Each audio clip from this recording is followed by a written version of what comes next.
fin qui t'est due, la beauté de ton nom, où mon âme est perdue. Je veux n'être que toi.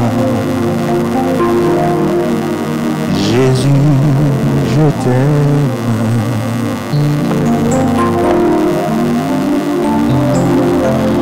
Reçois du peu que je trouve à donner, tout l'amour que mes yeux n'ont pas su te montrer.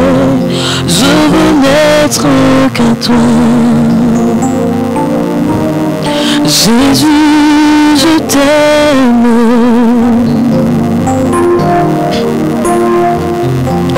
Rien n'est plus beau que ton nom. Rien n'est plus saint que le sang du pardon. Je veux n'être qu'à toi. Jésus, mon roi.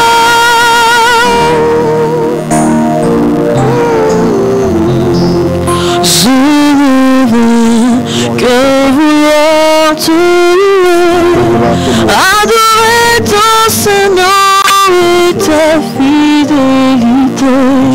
Je veux n'être qu'à toi. Jésus, je t'aime.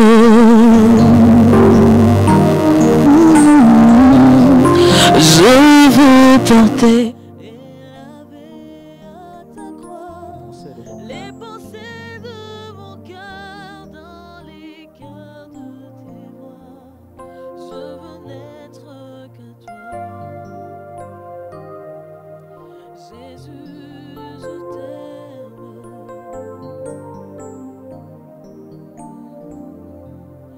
Rien n'est plus beau que ton nom. Rien n'est plus saint que le sang du pardon. Je veux n'être qu'à toi.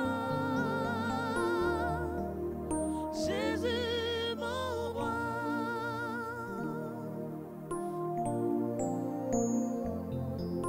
Rien n'est plus beau que ton nom. Rien n'est plus saint que le sang du pardon. Je veux n'être qu'à toi. Jésus, mon roi.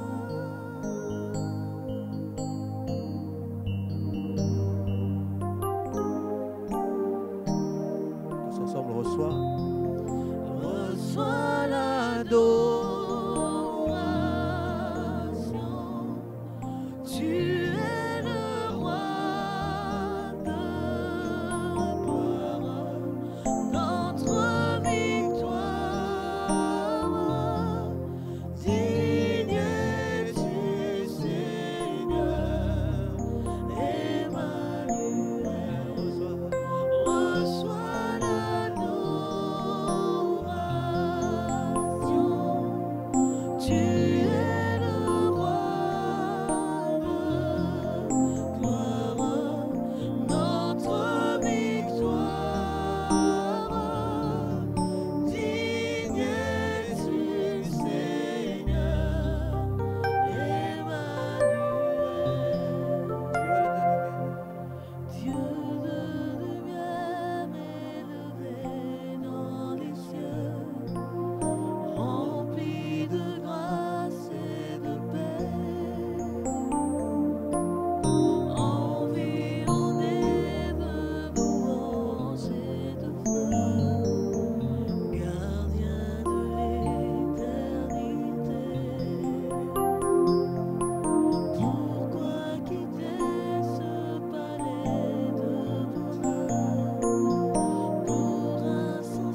reçois l'adoration. Tu es le roi de gloire, notre victoire. Digne es-tu, Seigneur,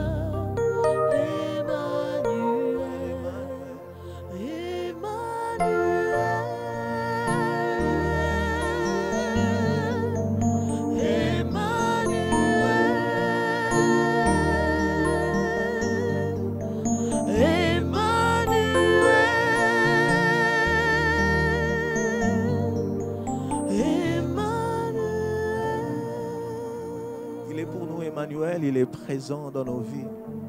Il est ici avec nous. Il est le Dieu parmi nous. Nous voulons le bénir, lui qui est avec nous. Nous voulons nous inviter, t'inviter toi qui nous suis, à se connecter avec nous pour dire merci à Emmanuel. Emmanuel est avec nous. Il est le Dieu parmi nous. Il est parmi nous. Heureusement que Dieu existe pendant ces instants. Il nous a protégés. Jacob pouvait dire à Laban, si je n'avais pas le Dieu de mon père, s'il n'était pas avec moi, tu m'aurais renvoyé à vide. Heureusement, Emmanuel est là. Emmanuel est avec nous. Il est parmi son peuple. Il connaît les réalités de son peuple. Il connaît les réalités de ses enfants. Il habite avec eux. Il est parmi nous. J'aimerais bien t'inviter à élever ta voix pour dire merci à Emmanuel et à reconnaître sa présence dans nos vies. La présence de Jésus qui lui nous fortifie de jour en jour. Peut-être que tu peux être fatigué, mais parce qu'il est là, tu reçois la force du Seigneur. Parce que l'Éternel est parmi nous, nous pouvons compter sur lui. Parce qu'il est parmi nous, il est le sujet de notre joie. Éternel, merci pour ta présence. Merci parce que toi, tu es là. À toi le roi éternel, à toi le roi immortel. Sois louange et gloire. Seigneur, ce soir, nous sommes là pour te rencontrer. Ce soir, nous sommes là pour t'adorer parce que tu en es digne. Tu mérites à ce que nous puissions quitter nos maisons, nous puissions prendre nos mégas et l'investir, non pas pour maman, mais l'investir pour le royaume du Seigneur, pour édifier notre foi, pour que la parole du Seigneur nous transforme. Merci beaucoup, Seigneur, pour ta présence, parce que tu es digne, que ton peuple se rassemble, Seigneur Jésus-Christ, pour te célébrer, se rassemble pour toi, se rassemble pour que nous puissions t'écouter encore ce soir. À toi le roi éternel, à toi le roi immortel, à toi le roi invisible. Sois louange et gloire. Reçois l'honneur de ton peuple. Alléluia. À toi le Dieu seul sage. À toi la sagesse. À toi le règne. À toi le Dieu victorieux. Tous ensemble chantons. À toi le roi. À toi le roi éternel. À toi le roi immortel. À toi le roi invisible. À toi Dieu saint, sage. À toi Dieu saint, sage. À toi le roi. À toi le roi éternel. À toi le roi immortel. À toi le roi invisible. À toi Dieu saint, sage. À toi Dieu saint, sage. Oh, À toi le roi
Est-ce que nos voix peuvent se lever pour adorer celui qui règne d'âge en âge?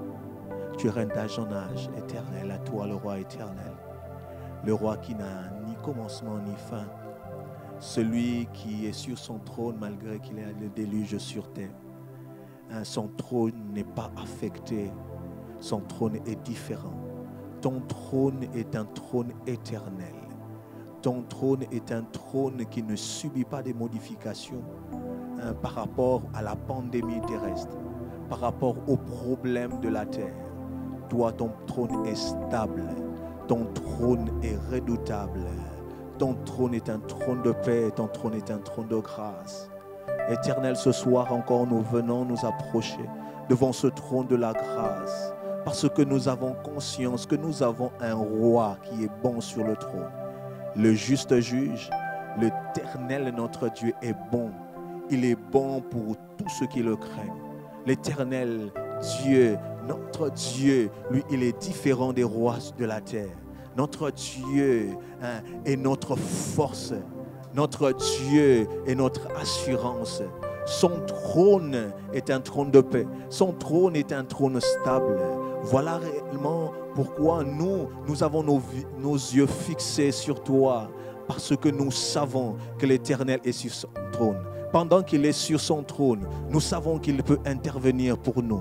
Pendant qu'il est sur son trône, l'Éternel peut nous parler. Pendant qu'il est sur son trône, l'Éternel peut nous toucher.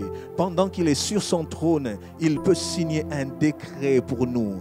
Un décret pour notre émergence. Pendant que l'Éternel est sur son trône, il peut faire de nos ennemis ses marchepieds.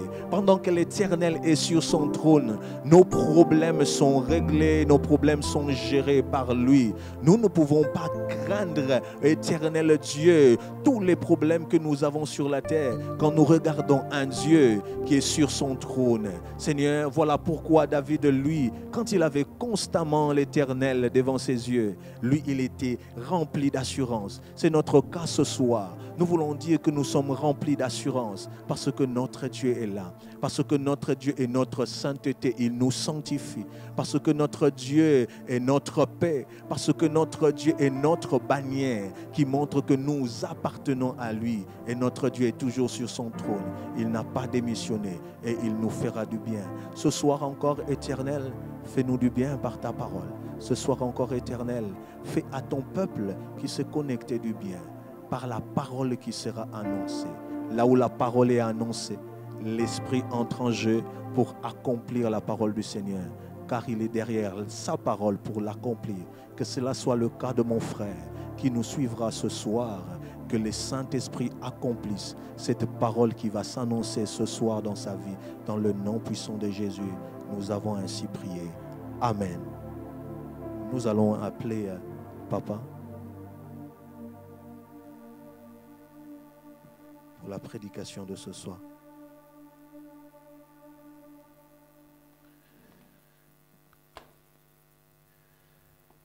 Nous rendons infiniment gloire à notre Dieu pour cette occasion favorable qu'il nous accorde de le louer, de le glorifier, mais aussi de nous réunir et de continuer à analyser notre thème de tous ces temps, à savoir l'émergence. Nous avons abordé ce thème dans plusieurs angles et nous avons vu que Dieu peut nous faire émerger par ses ordonnances en nous accordant des dons, des cadeaux, des capacités, des possibilités. Il peut nous émerger aussi dans le cadre de la mission qu'il nous accorde.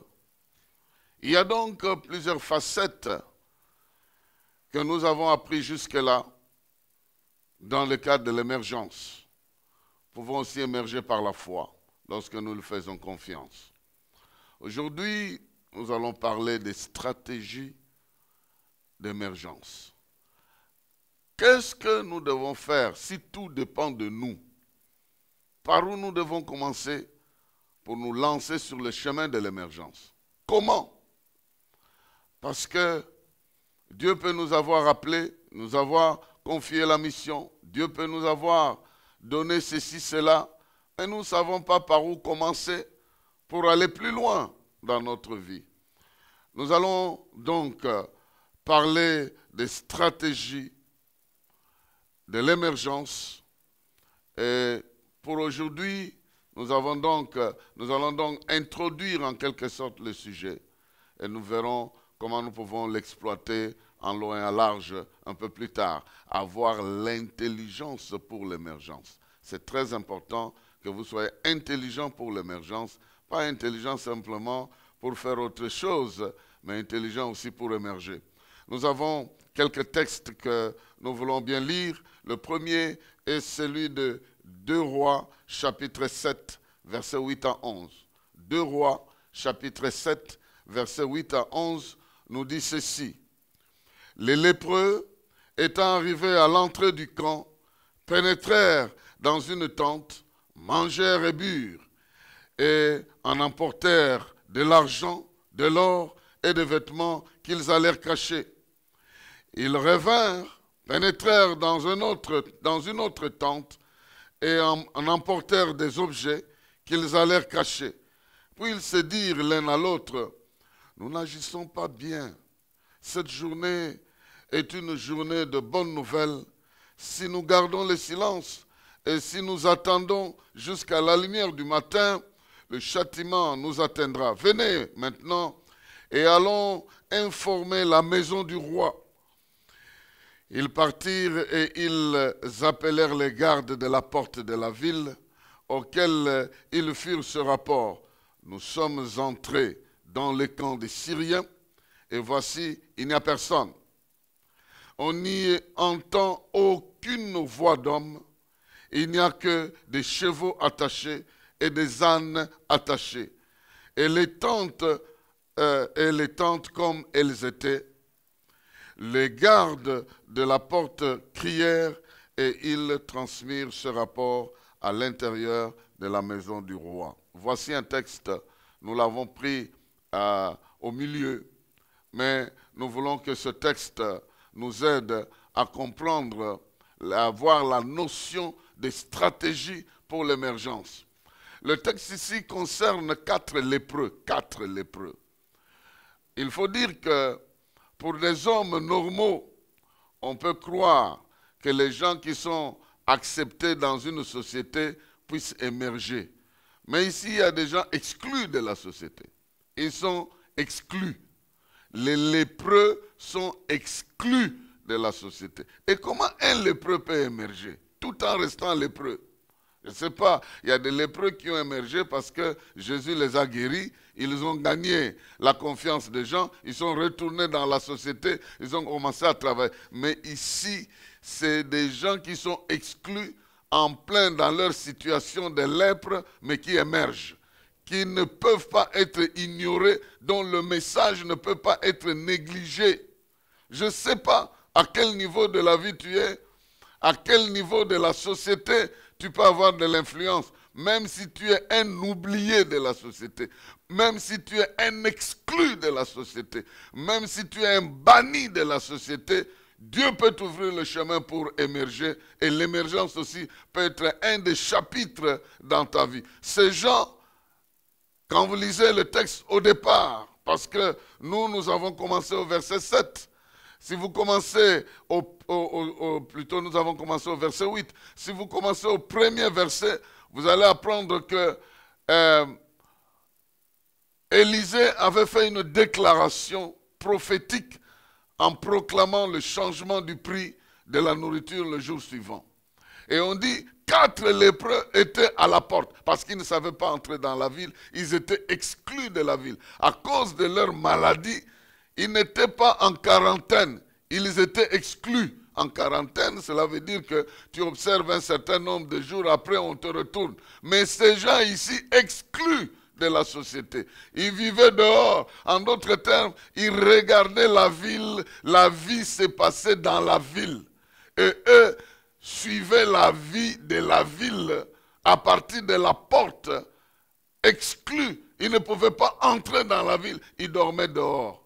Ils n'avaient aucun projet pour leur famille. Ils ne pouvaient pas se marier, ils ne pouvaient pas s'épanouir. Ils restaient simplement exclus, bannis de la société. Et si quelqu'un de ce niveau-là peut émerger, moi je pense que tu as encore plus de possibilités d'émerger. Voilà pourquoi je suis venu proclamer dans ta vie des stratégies, ce que tu dois faire pour émerger. La première stratégie de la vie, c'est de vivre avec des objectifs. Vivre avec des objectifs. Non seulement vivre avec des objectifs, mais vivre et mourir pour une cause juste. Un des objectifs de la vie doit être de vivre pour une cause juste, même s'il faut aller jusqu'à mourir. Vivre pour une cause juste, même s'il faut mourir pour cette cause-là. Quand vous vivez déjà pour une cause juste, l'évangile est une cause juste. Le royaume de Dieu est une cause juste. L'amour de Dieu est une cause juste. L'appartenance à Christ est une cause juste.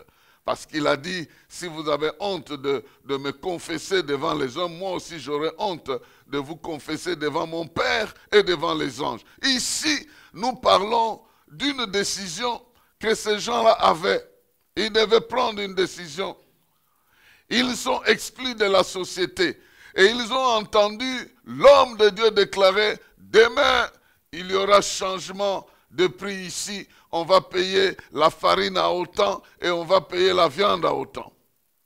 Et lorsqu'ils ont entendu ça, les chansons du roi, le monsieur qui se met à côté du roi, qui le soutient, le gérant de sa maison, est en train de déclarer que même si l'Éternel ouvrait des fenêtres et que ces histoires tombaient du ciel, une pareille chose n'arriverait pas. Alors l'homme de Dieu lui a dit, tu verras ça, mais tu ne jouiras pas de ça. Parce que tout ne dépend pas de ce que nous voyons, tout dépend de ce que Dieu veut nous faire voir. Tout dépend de ce que Dieu nous dit. Et ces jeunes, ces 4 lépreux ont commencé à réfléchir. Et c'est ici que j'aimerais attirer ton attention. Ils n'avaient pas d'objectif. Ils vivaient simplement leur vie marginalisée. Mais lorsqu'ils ont entendu qu'il y a la mort dans la ville, il y a la vie ailleurs, que les ennemis d'Israël, les Syriens, ils avaient la nourriture, mais à l'intérieur de la ville, il n'y avait rien. Ils ont entendu parce que l'homme de Dieu a dit, il y aura la nourriture ici. Cela veut dire qu'il n'y en avait pas. Parce que s'il y en avait, il n'allait pas dire que demain on vendra. Donc ils savaient qu'il n'y en avait pas. Ils savaient. Et ils ont commencé à raisonner. Que devons-nous faire? Si nous nous efforçons d'entrer dans la ville, eh bien, nous allons mourir. Il y a la faim là-bas.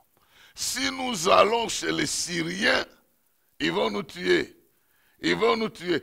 Il y a la mort là-bas, mais il y a la nourriture là-bas. Ici, il y a la mort sans nourriture, sans danger.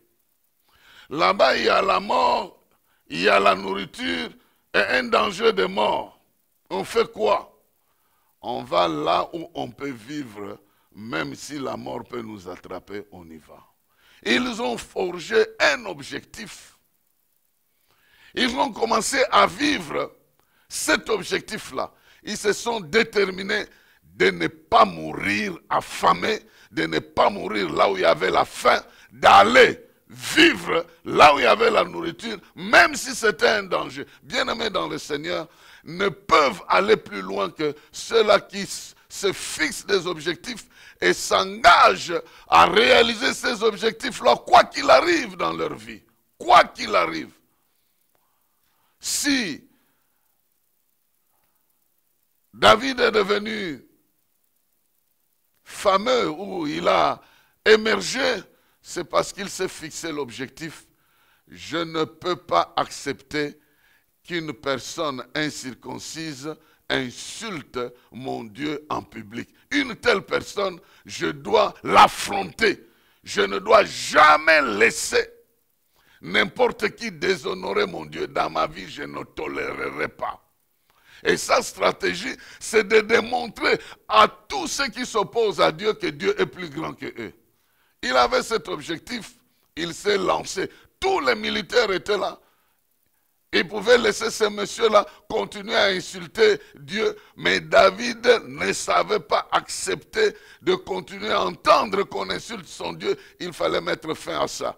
Dans ses objectifs, il voulait honorer Dieu dans sa vie. Il voulait glorifier Dieu. Il voulait que tout le monde reconnaisse que l'Éternel est bon, qu'il est capable de tout, que c'est un Dieu miséricordieux, lent à la colère. On n'a pas de raison de ne pas l'aimer. On n'a pas de raison de ne pas l'accepter. On n'a pas de raison de ne pas se soumettre à lui. C'est un Dieu bon. Et Dieu dit qu'il était un homme selon son cœur. Et il ne tolérait pas n'importe quoi. Bien-aimés dans le Seigneur, vivons avec des objectifs. Et certains objectifs sont purement spirituels, d'autres sont purement matériels. Et si nous voulons émerger dans le spirituel, ayons des objectifs spirituels. En d'autres termes, comment je dois grandir spirituellement? Je dois prier, je dois lire la parole, je dois méditer la parole de Dieu. Combien de fois je le ferai? Comment je le ferai chaque jour? De cette manière-là, tu as des objectifs dans ta vie. Et tu peux aller plus loin. Quand je m'étais converti, je m'étais décidé de lire toute la Bible en une année, chaque année, de terminer la Bible. Je me suis rendu compte que 15 ans, pendant au moins 15 ans, je lisais la Bible tout entière et j'étais plein de versets de la Bible à gauche et à droite. Ça m'a fait beaucoup de bien. Et des fois, aujourd'hui, quand je l'aborde, je me rappelle que j'ai déjà lu ça au moins 15 fois. Mais c'est bien sûr qu'aujourd'hui, ça fait plus de 30 ans que je suis avec ces dieux-là, que je lis la Bible. Maintenant, je ne la lis pas entièrement, toute la Bible, mais au moins 90% ou 80%, parce que c'est une source d'inspiration valable. Et puis, en matière de foi et de conduite, c'est notre autorité. La Bible est une autorité normative en matière de foi et de conduite. Ça peut nous aider à comprendre ces choses. Donc, ces gens-là se sont décidés. Dans ma vie, je ne resterai pas sur place comme ça. Il faut que je fasse quelque chose. Dans ma vie, je ne veux pas tolérer que les années passent comme ça. Il faut que je commence par faire quelque chose. Je dois devenir une telle personne dans tel domaine. Je veux faire des affaires et j'aimerais devenir une femme d'affaires, un homme d'affaires. Et je vais commencer dans cette direction, où je vais faire ceci, avoir des objectifs et s'engager pour vivre et même mourir pour ces objectifs-là. Voilà pourquoi les objectifs de ta vie ne doivent pas être des objectifs vraiment de très bas niveau. Je me suis rendu chez un pasteur. Il m'avait programmé pour prêcher. C'est un jeune pasteur que j'ai connu des années antérieures. Et le jour où j'ai prêché chez lui, il se lève, il dit à l'église, aujourd'hui mon rêve s'est réalisé. Depuis tout ce temps que j'ai commencé à servir Dieu, mon objectif était d'inviter l'homme de Dieu chez nous ici pour prêcher, commencer quelque chose et l'inviter. J'ai dit, alors moi je suis triste, parce que si tu as atteint l'objectif, fini, qu'est-ce que tu vas faire encore plus tard? Non, nos objectifs ne doivent pas être des petits objectifs. C'est des grands objectifs. Devenir grand à cause de Dieu qui est grand. Devenir puissant dans le secteur dans lequel tu es. On ne peut pas t'ignorer dans le secteur dans lequel tu veux évoluer parce que Dieu rendra ton nom grand. Parce que tu as la promesse de sortir du lot. Alors, il faut bien fixer tes objectifs. Entre autres, vivre pour une cause noble. Vivre, mettre ta vie au service d'une cause noble. Et cette cause noble, c'est le royaume de Dieu. Cette cause noble, c'est la gloire de Dieu. Cette cause noble, c'est la présence de Dieu dans ta vie. Vivre avec des objectifs du genre, j'aimerais, là où je suis, que la gloire de Dieu se manifeste. Dans ma vie, c'est un objectif. Je veux que partout où je serai, quelque chose lié à la gloire de Dieu se manifeste à ces lieux-là. Ça, c'est un objectif noble. Et partout où tu seras, Dieu va se manifester. Imagine-toi, Dieu va se manifester. Alors, bien-aimés dans le Seigneur, ces gens, ils se sont donné un objectif et ils nous inspirent pour dire ne reste pas comme ça, du 1er janvier au 31 décembre sans objectif. Non, tu dois te faire un objectif. Ce que tu veux réaliser pendant cette année-là, qu'est-ce que tu veux faire? Et tu vas voir que Dieu t'accompagnera. Dieu aime les gens qui ont des objectifs.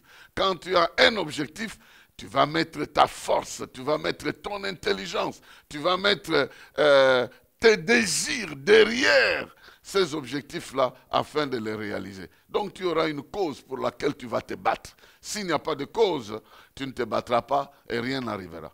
Alors j'ai souvent l'habitude de dire que dans la vie, il y a ceux qui n'ont jamais commis de faute parce qu'ils n'ont jamais rien fait. Mais il y en a de ceux qui ont échoué ne fût-ce qu'une fois. Entre celui qui n'a jamais échoué, qui n'a jamais rien fait, et celui qui a échoué 2 fois dans la vie, je ferai confiance à celui qui a échoué 2 fois. Parce que les échecs du passé peuvent lui donner la capacité d'éviter. Mais celui qui n'a jamais échoué, qui n'a jamais rien fait, il commencera aussi par échouer. Donc, qu'est-ce que vous voulez? Nous, les échecs ne nous intimident jamais.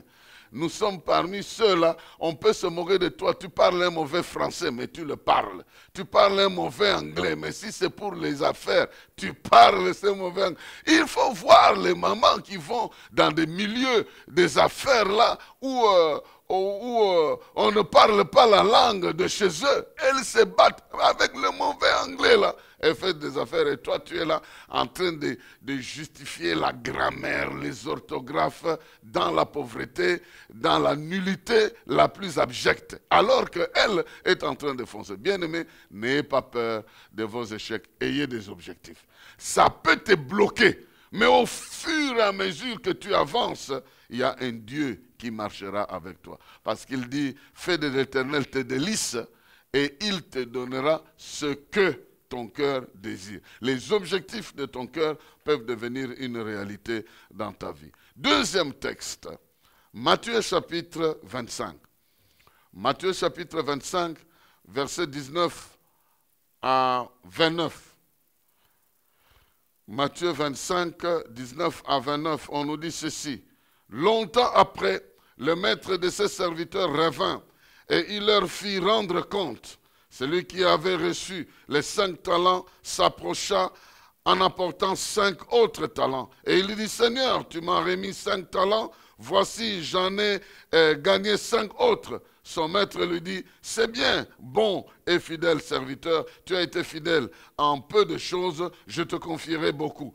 Entre dans la joie de ton maître. Celui qui avait reçu 2 talents s'approcha aussi et dit, Seigneur, tu m'as remis 2 talents, voici, j'en ai gagné 2 autres. Son maître lui dit, c'est bien, bon et serviteur, et fidèle serviteur, tu as été fidèle en peu de choses, je te confierai beaucoup. Entre dans la joie de ton maître. Celui qui n'avait reçu qu'un talent s'approcha ensuite et dit, Seigneur, je savais que tu es un homme dur, qui moissonne où tu n'as pas semé et qui amasse où tu n'as pas vanné. J'ai eu peur et je suis allé cacher ton talent dans la terre. Voici, prends ce qui est à toi. Son maître lui dit, serviteur méchant et paresseux, tu savais que je moissonne où je n'ai pas semé et que j'amasse où je n'ai pas vanné. Il te fallait donc remettre mon argent au banquier et à mon retour, j'aurais retiré ce qui est à moi avec un intérêt. Ôtez-lui donc le talent et donnez-le à celui qui a les 10 talents, car on donnera à celui qui a et il sera dans l'abondance. Mais à celui qui n'a pas, on ôtera même ce qu'il a. Si on te ôte le peu que tu as, tu deviens quoi? Tu ne peux pas émerger. Mais lorsque tu appliques la stratégie de l'investissement, la stratégie de semer et de moissonner, la stratégie d'accepter que tu sacrifies ton argent pour une activité qui doit revenir dans ta vie. Que tu puisses faire une dépense, non pas pour satisfaire tes besoins, mais une dépense pour récupérer avec intérêt. Parce que investir, n'est pas dépensé pour satisfaire son argent, son besoin, non. Supposons que deux personnes ont de l'argent, ils veulent acheter une maison, ils ont 50 000 $. La maison coûte 50 000 $. Le premier paye 50 000 $, il entre dans la maison, ah, alléluia, amen, il vit dans cette maison-là, et le deuxième paye la maison à 50 000 $, je voulais dire, et il n'entre pas, il fait louer la maison. Celui qui a payé à 50 000 $, il entre dans sa maison, il n'a pas investi. Il a simplement fait une dépense de ses besoins normaux. Mais celui qui a payé 50 000 $, il met ça en location, au bout d'un temps, il va récupérer l'argent qu'il avait investi. Donc, vous voyez, il y a des dépenses que nous faisons. Oui, oui, j'ai investi, tu as investi. Quand est-ce que tu estimes que tu vas récupérer l'investissement? Je ne sais pas.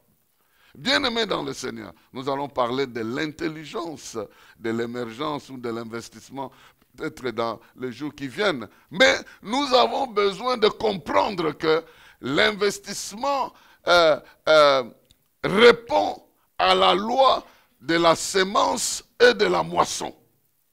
C'est cette loi-là. La Bible dit, il donne la semence au semeur et la nourriture à celui qui bouffe. Alors toi, qu'est-ce que tu demandes à Dieu? La bouffe, il va te donner la bouffe. Mais si tu demandes la semence, ça c'est autre chose, ce n'est pas la bouffe.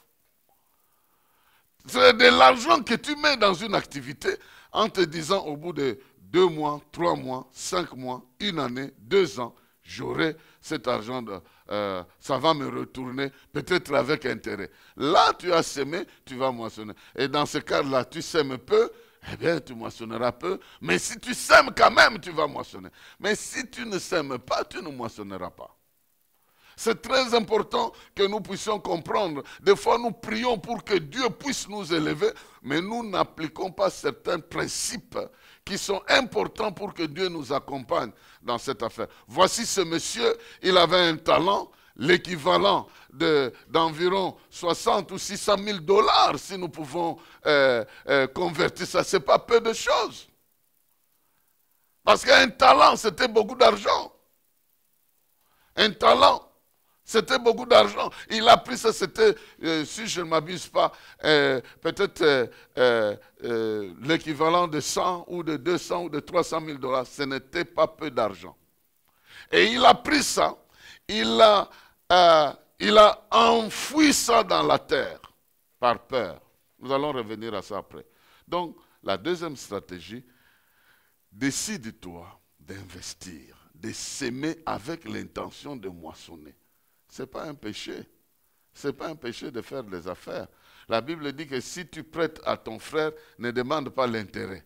Alors n'investis pas chez ton frère pour aller demander l'intérêt. Investis dans les choses où tu as le droit de récupérer l'intérêt. C'est très important. C'est très important. Les chrétiens, ils n'osent même pas faire de grandes affaires. Et quand quelqu'un évolue dans ce domaine-là, dit non, il a touché quelque part. Il a touché. J'ai eu un cousin qui est venu du village. En ce moment-là, il y a un jeune frère qui restait à la maison. Je crois que c'est le jeune frère de ma femme qui était vétérinaire, qui élevait, qui faisait un commerce là des œufs. Et quand il voit les pondeuses là avec beaucoup d'œufs, il dit, ah, comment ça peut être normal? Prenez-moi un peu un œuf là. Cassez ça. On prend, on casse. Il voit c'est normal. Est-ce qu'on peut manger ça? Il a mangé. Mais comment c'est beaucoup? Parce que c'est beaucoup. Lui croit que, donc au village là, avec des poulaillers là, d'une poule qui a maigri, qui a même dépassé l'âge de la ponte, on continue à lui faire manger. Et quand elle pond, c'est vraiment un œuf vraiment misérable avec des petits poussins là, de rien du tout qui sortent là. Bien-aimés dans le Seigneur, nous avons besoin de savoir qu'investir, c'est une bonne chose. S'aimer. D'ailleurs, si vous ne s'aimez pas, vous ne moissonnez pas. Mais si vous s'aimez, vous allez moissonner. Et si Dieu, d'ailleurs, Dieu dit qu'il bénira nos moissons, qu'il bénira notre semence afin que ça se reproduise. Il dit, vous allez récupérer au centuple de ce que vous aurez sémé. Parce que Dieu nous accompagne dans ce que nous sommes. Que Dieu te révèle dans quel angle tu peux commencer. Et puis, il ne faut pas avoir peur de commencer petit. Si tu commences petit, tu ne finiras pas petit. Tu finiras toujours grand. Commencer, c'est toujours petit. Ta vie, telle qu'elle est là, elle a commencé comment? Invisible. Et puis elle a grandi dans un ventre, on ne savait pas à quoi tu vas ressembler. Et puis pouf, aujourd'hui, tu es ce que tu es. Et tu n'as pas encore fini de devenir ce que tu dois être. Donc voilà pourquoi un petit 50 $ peut devenir 5000 $ dans le temps et dans l'espace s'il entre dans un système de multiplication. Voilà, bien-aimés dans le Seigneur, nous avons besoin de prendre de bonnes décisions sur l'investissement et la manière dont nous devons gérer ça. Convertir la moisson en semence et la semence en moisson, pas en bouffe. Souvent, quand on dit, oui, oui, donnez-moi, moi je ne crois jamais à quelqu'un qui vient dire, si tu me donnes un peu, je ne viendrai plus te demander parce que là, je vais faire des affaires et je vais moi-même m'occuper de tout, moi-même. Ça se passe pas comme ça. Il faut avoir une bonne politique intelligence pour investir et laisser l'investissement là continuer et toi tu te bats pour manger un peu en dehors de cet investissement jusqu'à ce que ça se solidifie. On te donne 100 $ aujourd'hui, tu vas payer des histoires, tu viens vendre, tu commences à manger toi-même dans cette histoire-là. Avant même que ça se termine, tu récupères 50 $ seulement. Et puis tu dis, ah mais Ezo-Simbate, vraiment ça ne marche pas. Comment tu veux que ça marche? Et puis tu attribues ça même à Dieu. En tout cas, si Dieu était vraiment un méchant, beaucoup seraient collés, seraient retenus à la kangayo boydi. Neni okoselanga mangam, neni okoselanga. Mais il est miséricordieux, lent à la colère. Oh non, ça ne marche pas. J'ai essayé. Tu n'as pas même respecté un principe. Des gens moins sûrs, des gens insolvables. Est-ce que c'est Dieu qui est insolvable? Maintenant, tu ne sais pas récupérer. Ce que tu as récupéré, tu as bouffé. Et puis si tu es une sœur, un faux fiancé vient, il te donne un faux problème, il te bouffe et le lendemain, tu apprends qu'il est en Angola. Que Dieu nous réserve. Troisième stratégie. Donc la première stratégie, c'est que nous devons avoir des objectifs. Deuxième stratégie, c'est que nous devons apprendre à s'aimer. À s'aimer. Nous devons apprendre à s'aimer. Troisième stratégie, nous devons prendre le risque d'affronter notre peur, de combattre l'inconnu sur le terrain. Il y a toujours quelque chose qui nous empêche de commencer. Quelque chose là.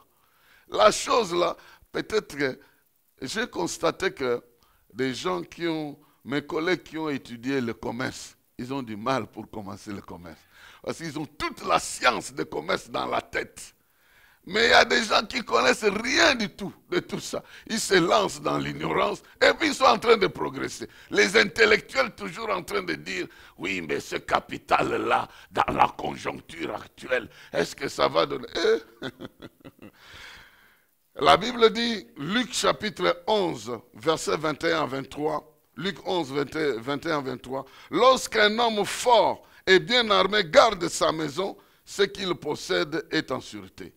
Mais si un plus fort que lui survint et le dompte, il lui enlève toutes les armes dans lesquelles il s'est confié et il distribue ses dépouilles. Celui qui n'est pas avec moi est contre moi et celui qui n'assemble pas avec moi, il le disperse. Bien-aimés dans le Seigneur, nous avons besoin de vaincre notre peur. Les 4 lépreux sont entrés dans le camp des Philistins. Des Syriens plutôt, ils sont entrés. Des lépreux, sans armes. Seulement avec la détermination, ils entrent. Ils pouvaient même se dire, attention, s'ils étaient des militaires exercés, ils allaient dire, ah, attention, attention. C'est une stratégie pour nous attraper. C'est un guet-apens. Ils doivent être cachés quelque part. D'ailleurs, le roi, il a raisonné comme ça. Le roi, quand on est allé dire au roi, il dit, attention, je veux vous dire, faux. Mais il dit, si c'est le roi qui dit, qu'est-ce que vous allez faire? Vous allez toujours accepter, même si c'est faux. Il dit, je vais vous dire, les Syriens sont cachés quelque part. Ils veulent que nous entrions dans le camp, ils vont nous attraper. Moi, je sais, et pourtant c'est faux. Pourtant c'est faux. Tu as besoin d'entrer dans le camp, là où tu dois être, là où tu dois réussir, là où tu dois t'épanouir, tu dois entrer. La Bible dit, lorsque tu mets tes pieds dans un endroit, Dieu te donne la possession de ce lieu-là. Et Jésus a dit, si une maison est gardée par un homme fort, tu ne peux pas entrer là-dedans sans avoir vaincu un homme fort. Si le commerce dans ta vie est protégé par la peur d'échouer, il faut d'abord vaincre la peur pour entrer là-bas. Si le ministère est protégé par la peur de l'échec, et alors il faut d'abord vaincre cette peur-là pour rentrer dans ce que Dieu t'a demandé de faire et tu vas t'épanouir. Si tu as peur, la peur de la terre promise te fera mourir dans le désert. La peur de la terre promise te fera mourir dans le désert. Et la terre promise n'était pas inoccupée, elle était occupée par des géants. Et les gens qui sont arrivés là-bas, ils ont vu des géants. Il y a des gens qui ne se marient pas parce qu'ils ont peur. Comment les mamans sont maltraitées, comment les difficultés. Il a vécu dans une maison où les gens se battaient toujours, où la maman, on la battait, le papa rentrait tard. Elle s'est dit, si je m'engage, c'est sûr que le sort de ma mère, la peur de ça bloque. Mais tu ne peux pas émerger si tu n'as pas la stratégie de te lever et d'affronter l'homme fort du domaine dans lequel tu veux entrer, qui te bloque, qui bloque tes engagements et qui te fait peur de t'engager dans cette affaire-là. Tu es comme le monsieur qui a reçu un talent. Il avait tellement peur. Il était sérieux. Hein?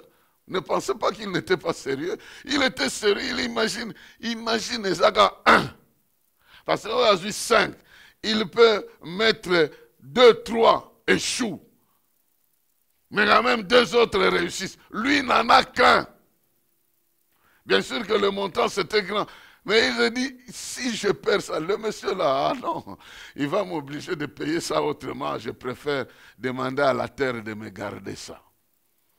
Et si même je mets à la banque, on ne sait jamais, peut-être que... est-ce qu'il dit qu'il reviendra aussi un jour, ce monsieur?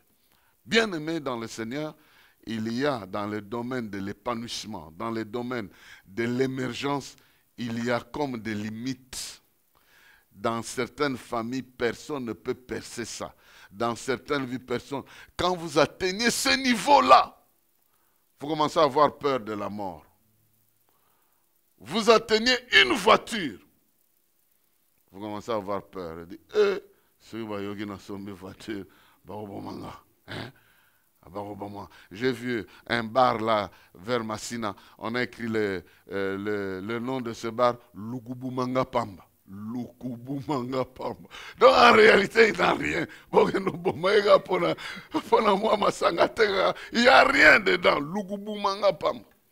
Donc il y a la peur là. Bien aimé, j'aimerais me lever dans la vie de quelqu'un avec ce quelqu'un-là pour avancer avec lui et écraser cette peur-là qui t'empêche d'entrer parce que tu vois des géants, en tout cas, sur 600 000 hommes qui sont sortis de l'Égypte, 2 seulement sont entrés dans la terre promise. 2. Josué et Caleb. Tout le reste là, la peur les a tués. Tout le reste, dans le cachot, dans la prison de Paul et Silas, les fondements étaient brisés, les portes les chaînes étaient cassées. Mais de tout ce monde-là, 2 seulement sont sortis. Paul et Silas, tout le reste, ils avaient peur de fuir. On a cité, ils sont restés et on les a retournés bel et bien là dans la prison. Ils ont continué à rester dans la prison. Hein? Ici à Kinshasa, ici, la prison s'ouvre. Ah, allez demander à ce monsieur-là, j'ai un peu oublié son nom, Nemwanda truc là, Nemwanda quelque chose là. Comment il est sorti? Vous croyez qu'il est sorti seul ce jour-là? Plusieurs, ils ont même travaillé, peut-être qu'ils vivent même dans le Bas-Congo. Qui ment?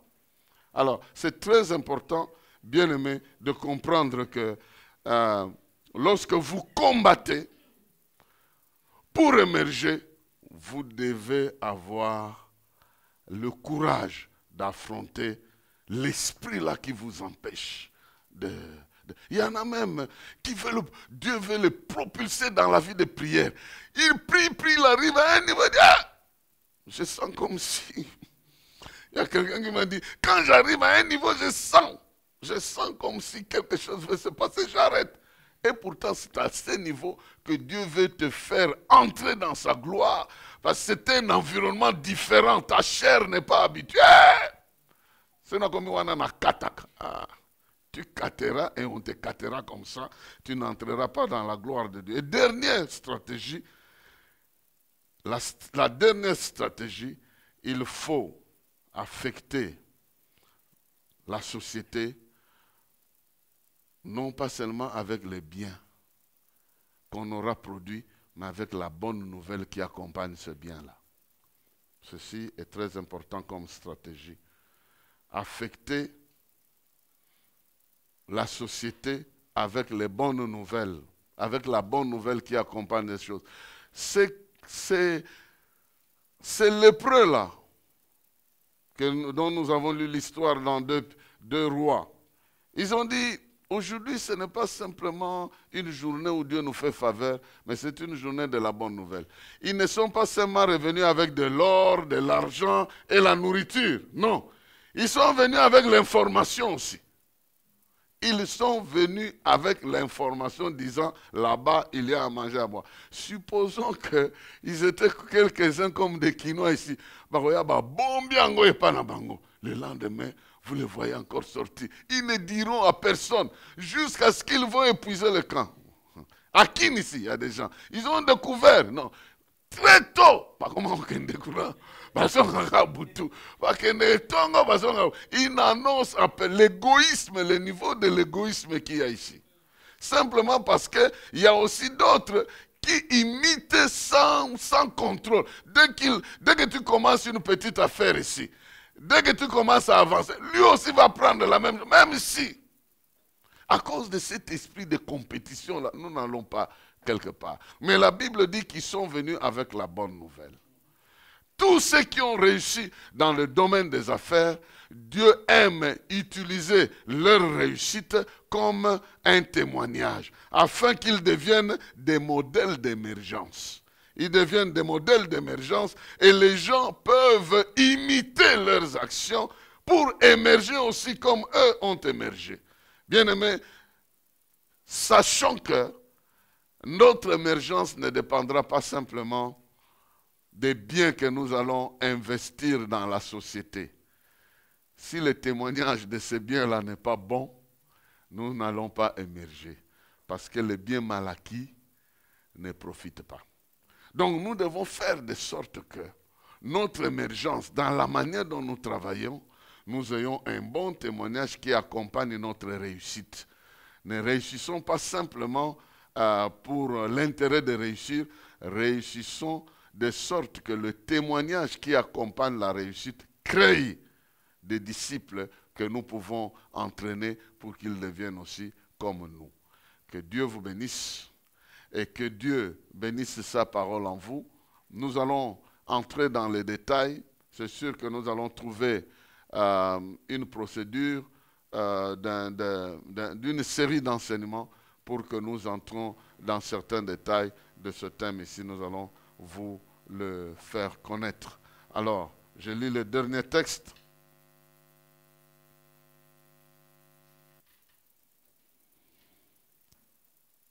Il est écrit,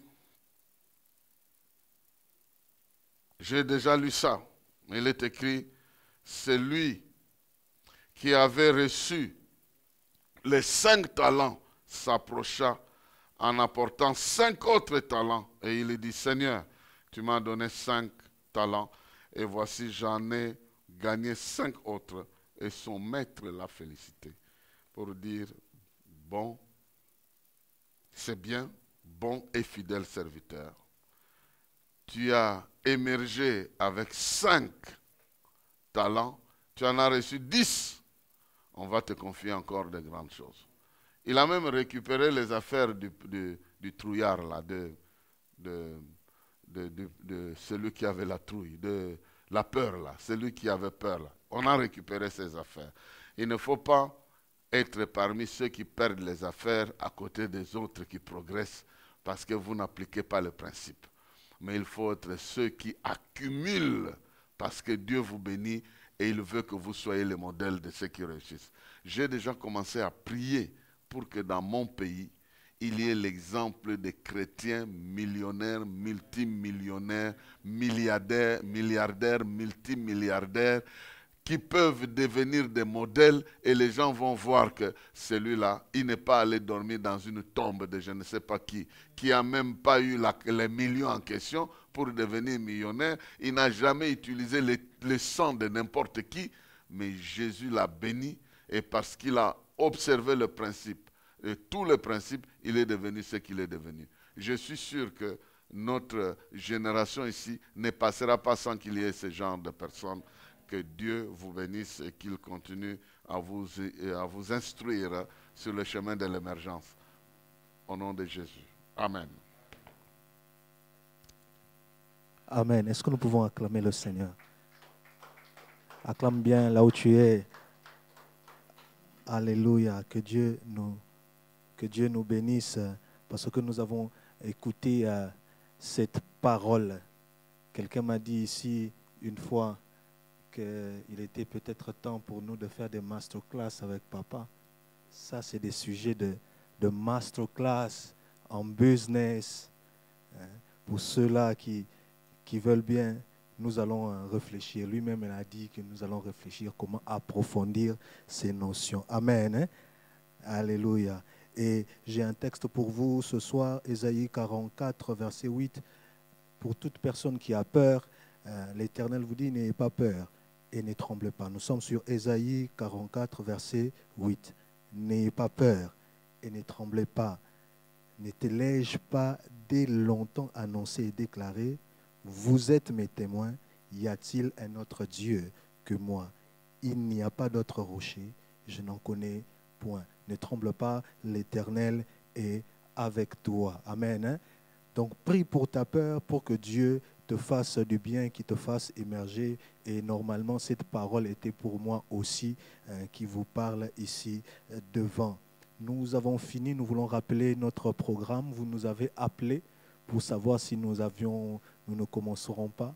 Nous voulons rappeler notre programme, que notre programme exceptionnel pendant ce temps de confinement est de 18h à 19h. Chaque dimanche de 18h à 19h, excepté le 3e dimanche du mois où nous commençons de 17h à 19h. Pourquoi? Parce que c'est notre rencontre mensuelle d'édification et de prière. Donc, chaque dimanche de 18h à 19h, excepté chaque 3e dimanche du mois, nous commencerons de 17h à 19h. Nous avons aussi un programme télé ce lundi à 19h45 sur la chaîne Eru TV et la rediffusion sera ce dimanche à 19h45 et la rediffusion sera le lundi à 18h. Notez s'il vous plaît, 19h45 ce soir, le dimanche, chaque dimanche à 19h45 et chaque lundi à 18h, nous serons sur Eru TV pour un programme de paroles d'encouragement et que Dieu nous bénisse. Nous avons fini. Nous allons rappeler l'homme de Dieu pour prier pour nous, pour que les forteresses de nos peurs tombent, pour que nous puissions émerger. Prions le Seigneur, notre Dieu, notre Père. Nous voulons te dire merci pour tout ce que tu as fait pour nous, pour tout ce que tu continues à faire. Nous savons que les choses que nous entreprenons dans notre vie, c'est toi qui nous donnes la capacité de les réaliser. Tu nous donnes l'être et le mouvement. Et parce que tu nous as accordé la grâce de nous tenir aujourd'hui autour de ton trône pour te louer, t'adorer autour de ta parole, Nous prions, Seigneur, que tu puisses continuer à nous aider à mettre en pratique et à réaliser les promesses que tu nous as données. Que l'Éternel te bénisse et qu'il te garde. Que l'Éternel fasse briller sa face sur toi, qu'il t'accorde sa grâce. Que l'Éternel tourne sa face vers toi, qu'il t'accorde la paix. Sois ainsi béni dans le nom précieux et glorieux de Jésus-Christ, notre Seigneur et Sauveur. Amen. Bonne soirée à tous.